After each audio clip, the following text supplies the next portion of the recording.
nafsi yako ifunge kamba, iambie we nafsi koma, tubia wewe. Kwa hiyo anatoka hapo hapo Mashariki ya Kati.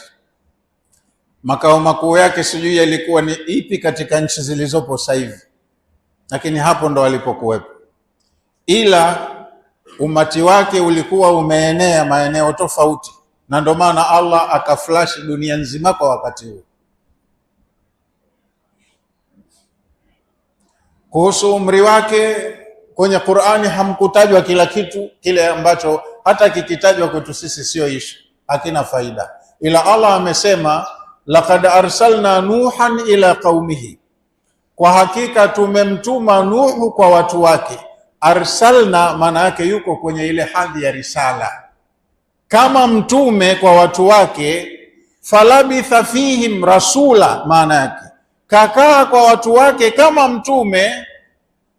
Alfa sanatin illa 50 ama, kwa muda wa miaka 1000 kasoro 50 kama mtume.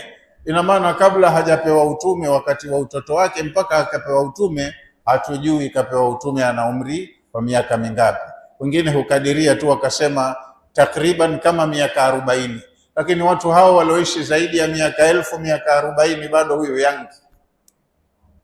Mmenifahamu? Kwa hiyo tunakadiria tu aliishi zaidi ya miaka 1000, maana kabla ya kuwa mtume hapakutajwa, na baada ya kuangamizwa watu wake wale waliokuwemo kwenye safina walishuka na wakaendelea kuishi. Sijui aliendelea kuishi kwa miaka mingapi. Umenipata? Sasa hapo exactly siwezi kukwambia umri wake kwa sababu sijakuta katika kusoma kwangu, elimu yangu changa, lakini alikuwa na umri mkubwa, aliishi sana yani.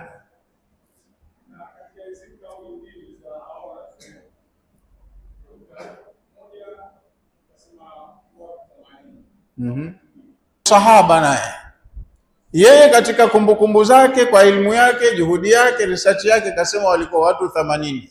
Hasa hapa kinachobakia sisi watu nasema wallahu a'lamu bisawab, Allah ndo anajua kwa uhakika walikuwa wangapi. Hizi ni juhudi zilizopatikana kutokana na nukuu za kumbukumbu za watu kwenye jitihada zao za masomo.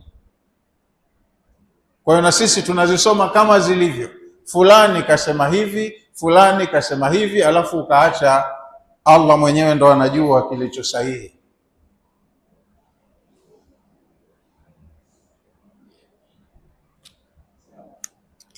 Kuna jingine? Hii upo leo, jambo halijapata hapo kuonekana, hilo hata kama hujaharamishiwa utajiharamishia mwenyewe mwanangu. Ushaambiwa safina inapita kwenye mawimbi sana, sisi likicapsize hili hatuna maisha. Haya, twende. Kweli hazina ukweli, hawajapatapo kuongea wanyama kama hivyo wakalaumiana, sio kweli.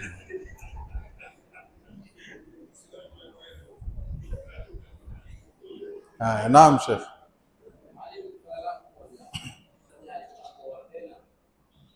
Sijakuta pahala, elimu yangu imeishia hapa kwenye hivi ninavyoviona.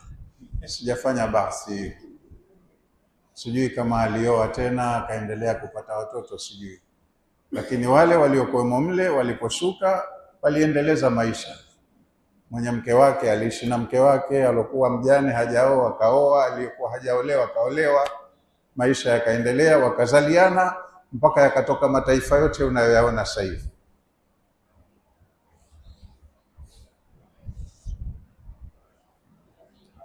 Umeridhika? Haya. Na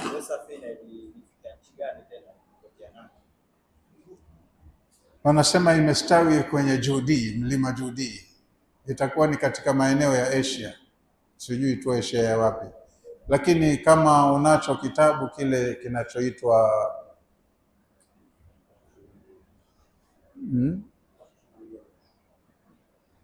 Qasasul Anbiya, kasome, vimesimuliwa hivi visa kwa upana kabisa na sherehe, na hizo nukuu za wanawachuoni zimewekwa. Qasasul Anbiya.